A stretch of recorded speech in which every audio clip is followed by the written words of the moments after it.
All right, everybody. Thank you so much for joining me on today's Creators Live. Woo! In case any of you are new here, the whole point of Creators Live is to have that face-to-face kind of community-style discussion.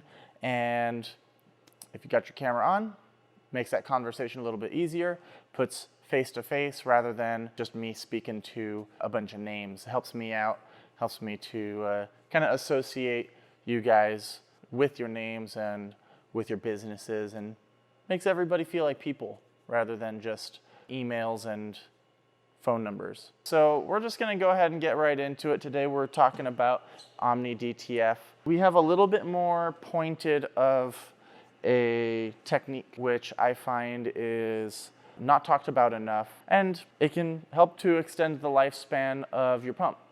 So the capping unit is something that can clog up over time and would need to be replaced. This is something you can do to help kind of clean it out as needed and keep it good, like how you guys do on the free jet. So those of you who have the free jet, you know you can undock the head, you do power and down, and then pump water into the pump as it's sucking, and you can kind of flush out the capping station. You can do the same thing on the Omni DTF. Process is a little bit different. So that's what I want to show you mainly today. And we can look a little bit into the software and talk about those kinds of things as well. So let's just go ahead and get into it. We're going to start carriage left, move the head over. I got to move it all the way over. You wouldn't have to, but I got to do it for our camera angle here. So right down here, you have your capping stations. You obviously want to keep those clean. That's not exactly what we're looking at today, though. We want to look at flushing the capping station. So right now, you guys should be able to tell there's fluid in the capping stations. So what we're going to do is take some of our cleaning solution. Most of you guys should have a little squirt bottle like this, right? Or something similar. So if I had just, kind of done a post onto the Facebook group and not really gone too far into it, likely you would have gone in here, you would do an ink load, which is the equivalent of the priming on the free jet. And if you do that, it's going to dock the head and then do the ink load. So we need to interrupt our sensor here. For today, just to show you just the general idea, I have a sticky note folded in half and then folded again so that it kind of U shape. And I'm just going to stick that into this little sensor right here. And that's going to make the printer think that the head is there. So now that that's in there, we can go onto the software. I'm going to share my screen so you can see what's going on over here. All right, so you guys should be able to see that. All we're looking for, I think when it opens up, it'll default to like the print page. You go to settings, and then you have load ink. You'll do both heads. Once I click this, it's going to start draining the capping station on both sides. I'm going to refill it as it drains with the cleaner. The technicians have advised me that you can use distilled water. Just make sure you finish the end step with cleaning solution. And that'll help to save you guys on cleaner. And same thing goes for the free jet. You flush it with distilled water and then you finish off with the cleaning solution. So I'm going to go ahead and stop sharing so you can see what's going on over here. And then I'll click the load ink button right here. Okay. Load ink. Okay, so it's moving the capping station here. And as it drains, I'm just going to squirt some into either side, get it nice and clean. Once I'm happy with it, I can click stop. So that's really the main thing that I wanted to talk about, is to just show you how to do that. I find that a lot of folks just plain didn't know. So I'm going to take my little card out of there. And since we're in here, we do want to just mention, keep these wipers really, really clean, and make sure that if this little soak pad here is getting real gross, go ahead and replace it. We do have those available, so you need to order those when this gets super saturated. Just like with the pump soak pad on the free jet. It's all pretty much the same idea, same techniques, more or less, just a different platform. So that soak pad, just as an example, is one of the items that's included in the Omni DTF support kit. So that's one of the things, the capping stations, tubes and such. That was the number one thing. Another thing that I was asked to discuss that's kind of on the same topic here is relating to the ink load and how it functions. So I'm sure you noticed when I said that I was clicking the ink load, it took about maybe a full 10 seconds for the pump to position itself before it started to drain. And that's something that's really important. The recommendation is in the morning, after the printer's been idle for more than a day, it's recommended that you do an ink load for 20 seconds. I believe previously it was recommended to do it for 10 seconds, but as you just saw, the pump takes about 10 seconds to get going. So you'll really realistically only have like 1 or 2 seconds of ink load, and we find that it's insufficient for getting consistent ink flow results. So that's something that's really important. So I'll go ahead and demonstrate here. I'm gonna share my screen again. Okay. All right, you guys see it here. So we're gonna do both heads again, load ink, and we're gonna wait for this counter to hit 20 seconds. One thing that I've noticed is when I've talked to people about this, they're afraid of doing it for too long because it uses a lot of ink. In reality, because it's only running effectively for about 10 seconds, since it takes 10 seconds to initialize the pump anyway, it's not really using all that much ink. As you can see, compared to before, I don't know if you can really tell, but the lines are far brighter. And really that's, sorry to say, that's the bulk of what I wanted to make sure to communicate. So the remainder of our time today I want to use for just open Q&A because this was a pretty quick topic. Does anybody have any new things that they're working on that they can maybe share with the group?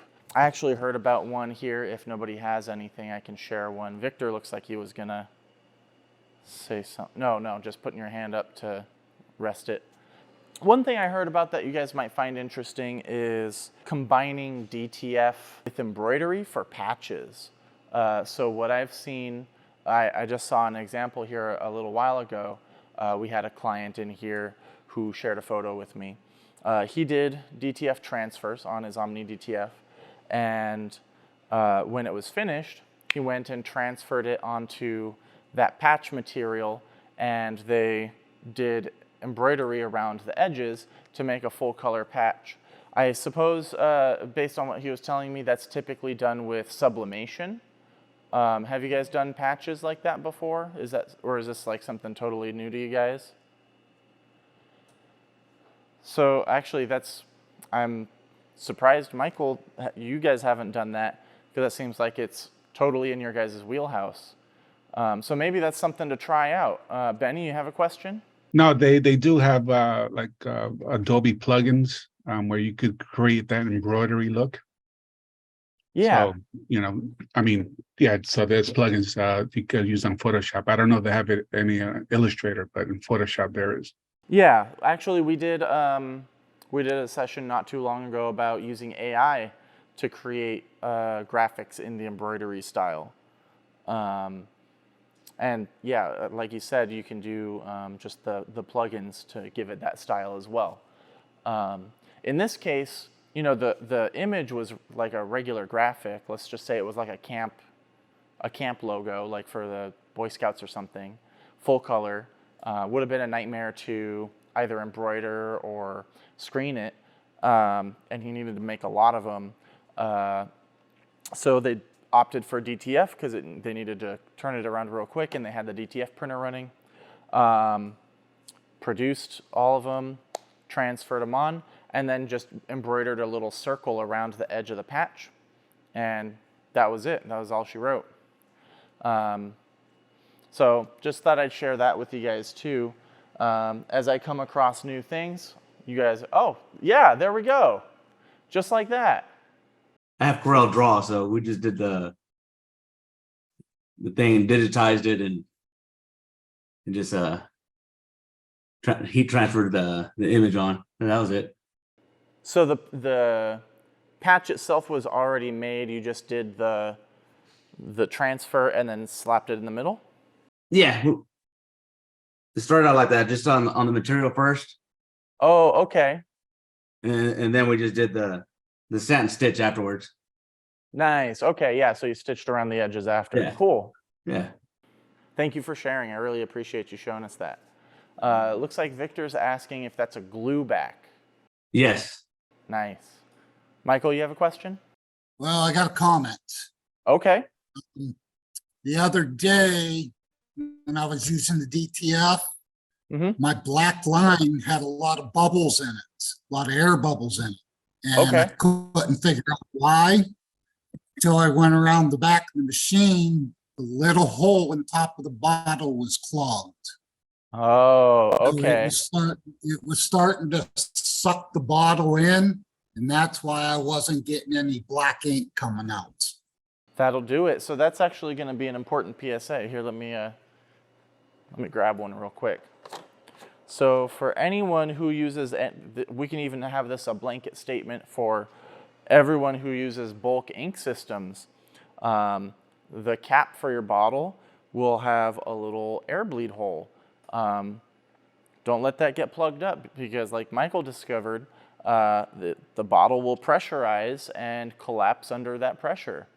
And we don't need that, because that messes up your ink flow and a variety of problems occur. The reason that ink cartridges can get away with that is because it's basically a little juice pouch on the inside. So it's designed to collapse under that vacuum pressure. So that's how they compensate for that. But that's, as you know, very wasteful, more expensive. So bulk ink is really the way to go. So thank you for sharing that, Michael. That was a good one to add on there. What else you guys got? We got Hampton and Hansel in here. H&H. Let's see. Who else do we have in here in the attendees? Greg, John, Marietta, Michael. Do you guys have any questions about the equipment? It doesn't even have to be Omni DTF related. Lay it on me. Hansel's got a question. Go ahead. All right, can you hear me? Yes, we can.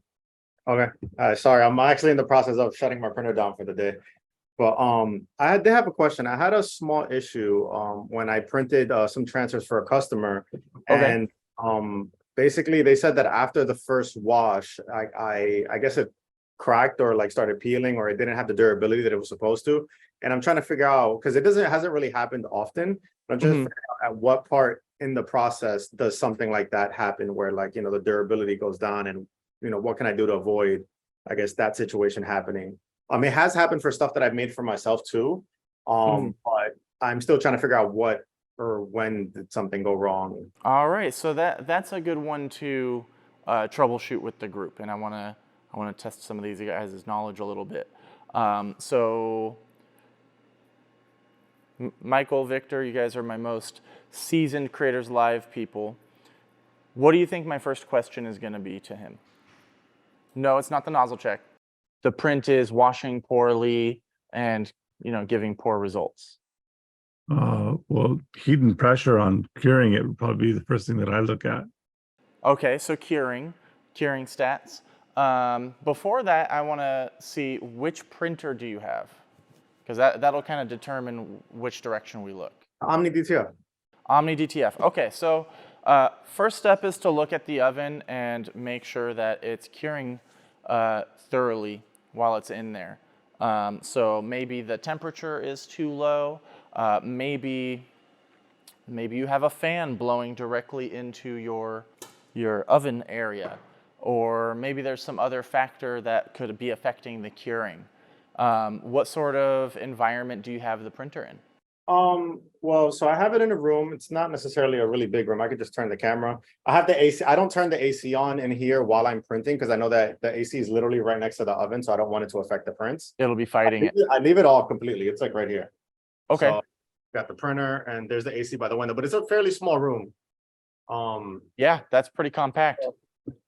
Basically, I always keep the AC off because I know that it could affect the print. And then the oven, I keep it at the usual. I did have two issues. I don't know if it's I was thinking it was like an undercuring issue. Wasn't 100% sure of it.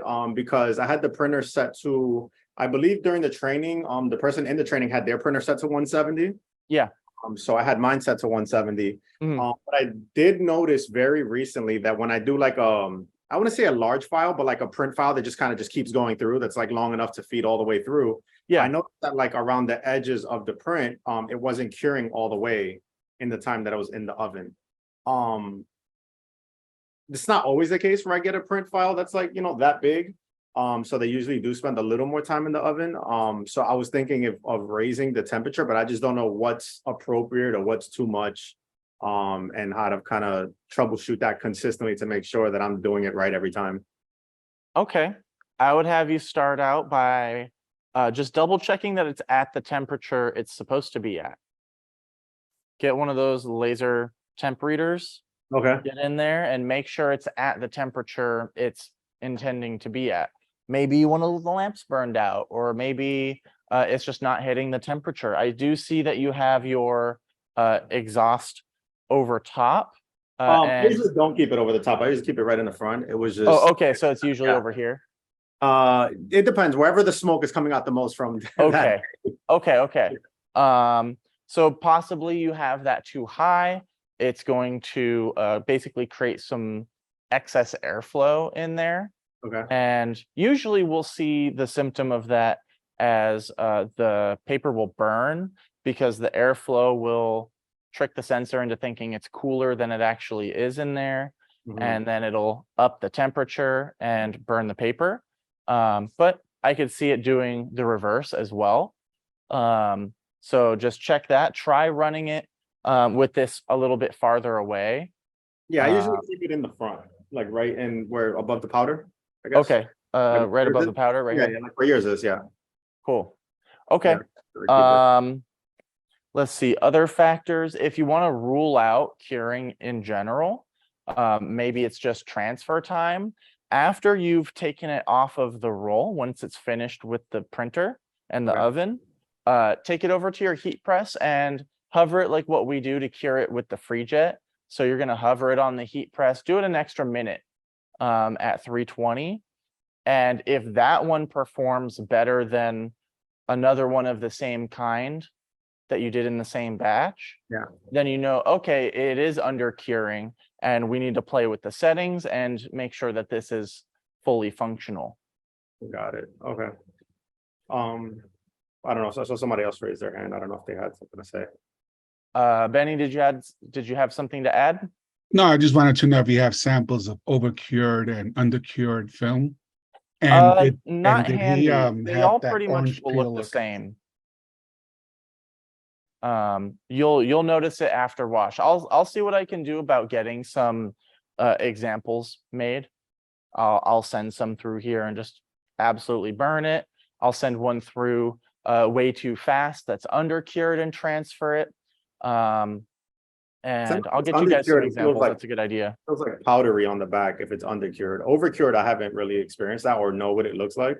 So I'm not sure about that. One thing I've been asking around regarding this issue, and one tip that I heard from, I guess, someone, they have like 7 24-inch DTF printers or whatever, and they said that when they're setting their temperature in their oven, they'll set it to the point where it will burn the paper, like it'll turn the paper brown. And the moment you hit that temperature, then they dial it back like 5 or 10 degrees. And then that's where they keep their curing temperature. So I guess it could be at the highest it can be before burning the paper. Okay. If that helps. I did raise the temperature of my during that specific run that I was doing, where like it was just a lot of white, really big images, and it was just running through the printer. When I know the edges wasn't curing, I did turn the heat up to about like 180, 190, and that's when it started curing properly. But I just don't know if that's good to keep it at that temperature consistently, if it'll cause any issues. I'm not really too sure exactly. I haven't had any issues since yet that I know of, but I don't know what's too far or too hot. Yeah, so I would have you just make sure that the oven is at the temperature you're setting it to, Okay. or at least in the ballpark, right? You know, you can expect deviation of about 5 degrees in either direction. Okay. But you know, more than that, then maybe there's, you know, issue with the lamps, maybe it's not getting enough power. So look at that first, and then try those other steps. Got it. And then when I'm measuring the temperature, where should I like keep? Because I know once you open it, the temperature drops drastically. Yeah, so try to aim through the little opening. This one's a little more narrow than I think they typically are. Okay. Usually you'll have about, I think we usually have some spacers here which are not on there. Usually it's about that much of an opening. Does that look about right, Michael? I see you looking over at yours. More? Less? Mine looks about like yours. Okay, so that's about Like right. finger. Yeah. Okay. Maybe I just haven't been looking closely enough lately, but yeah, try to get in here. You're measuring the temperature on the bottom because that's effectively where your substrate will be that you're curing. So you want this area to be your target temperature. Okay. So try to get a measurement in there. You can check the different zones because there's different lamps, right? So there's on this one, there's 4 lamps. I think they should all have 4 lamps. And measure the different zones. If one is drastically different from the rest, then, you know, okay, maybe it's a lamp problem. The lamps do burn out eventually. Okay. And then the only other question I had was, when you're getting like an excess amount of, I guess, vapor or smoke, is that like a cause of the powder, or what is causing, like, because when I first got it, it wasn't that much, and then now when I print, it's like a lot more, I guess, vapors coming out. I don't know if I'm doing something wrong, or is that normal? That may be associated with you raising the temperature. And it'll be a combination of steam and off gas from the powder. Okay. Yeah, because it is water-based ink, so fair amount of water will evaporate as you're Not really doing. causing any issues. I just noticed that there was a lot more. Yeah. Okay. All right, so we might have a pretty quick one here. How are we looking? Any other questions, you guys? Might wrap it up early. Since we have a minute, I'm gonna give you guys a little sneak peek on what we've got on the books for next couple of weeks. So next week, we're planning to have our resident embroidery master, John, here to talk more about the I-stitch. We have the 1501 here in the demo room, so we're gonna have him give us a run through on that. After that, we're gonna be talking about DTF on the I2. We have this cool environment that lets it print. It basically prints backwards and does the white and the color in one pass. Versus before, the DTF settings for the I2 had to do one layer at a time because of the position of the heads. After that, we're going to be talking about the classic sweatshop and keeping everything in its optimal environmental settings and, you know, supplies to keep in stock.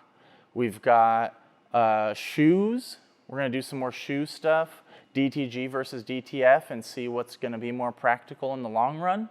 I think I already know what's going to make for better shoes. We're going to be talking about replacing the parts that come in the FreeJet support kit, and we might have to add some for the DTF support kit. Mauricio, we might have to add that to the end of the list because there's quite a bit to go over the DTF support kit. Oh, Michael, by the way, your support kits and I2 Platins shipped. Let's see, we're gonna go over the DTF software, kind of talk about the the Omni DTF UI and the RIP for the DTF printer. Let's see, we're going to talk about some heat press accessories. We're going to showcase the heated vacuum platen for the i2 that's in the works, and one pass DTF on the FreeJet. So we have a lot in the works. There's some more that aren't specifically on the calendar yet, but that's what we have on the books.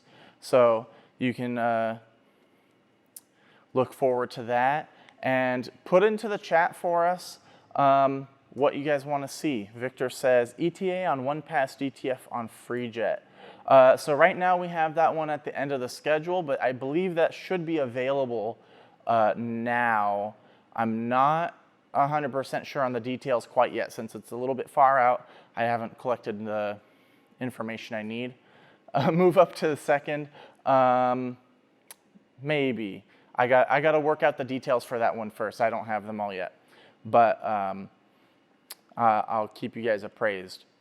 But that's what we have on the books. So let us know if there's anything else you want to see. We'll leave the meeting open so you guys can type in some other stuff. And we'll see you next Wednesday, 2 p.m. Pacific. Woo!